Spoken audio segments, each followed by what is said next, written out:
Танысқаныма қуаныштымын. Таңғы асқа дөп келдіңдер. Таңғы асқа? Кепкен мен тосап бар ма?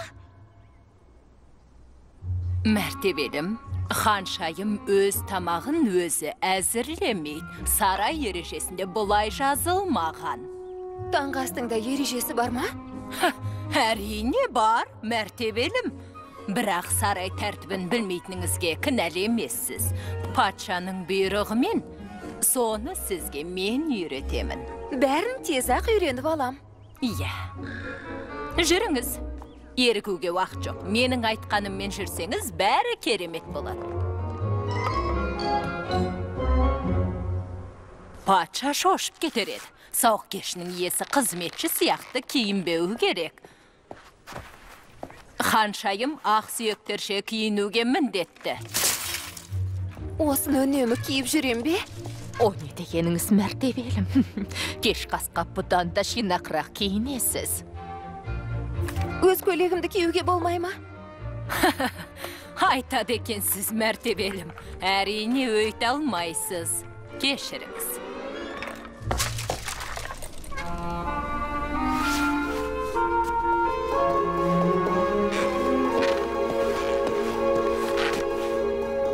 Күн жарқырап тұр.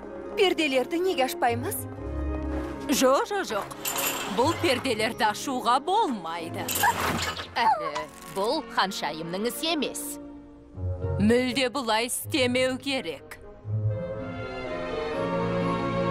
Герцогтар мен виконттар маркиз келгенше патшаның жанында отыра тұруына болады.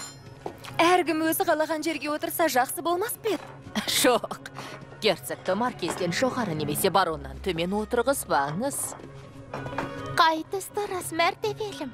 Ақшыл қоңыр ма, ақшыл сары ма? Ақшыл сары. Жоқ, әрине. Ақшыл қоңыр. Бірақ еш айырмасы жоқ қой.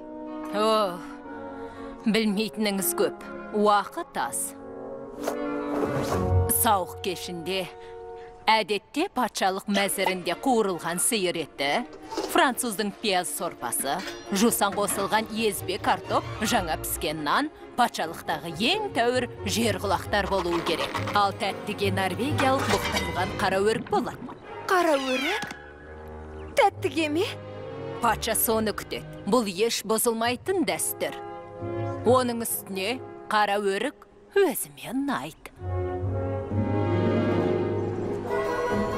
Ханшайым осы жерге тоқтап ақ сүйектерді қарсы алуы керек. Есіңізде болсын, патшаларға иеліп ақ сүйектерге қол бұлғайсыз. Әрине бұл қолынан келеді. Достар, сәлем! Көргеніме қуаныштымын. Қазір, тұра тұрыңдар. Қақпаны ашыңыз. Жоқ. Бұл қақпадан ақ сүйектер ғана кіреді. Ережелерді ұмытпауыңыз қажет. Қара халық сарайға кірмейді. Мүмкін еместі сұрамаңдар. Барыңдар.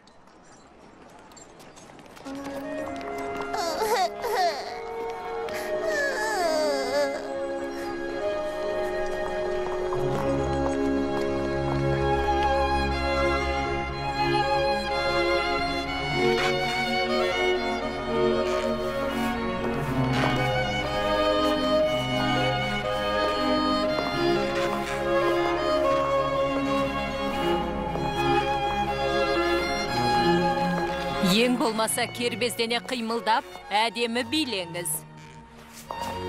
Тырысып жатырмын. Маған біраз тәжірибе керек.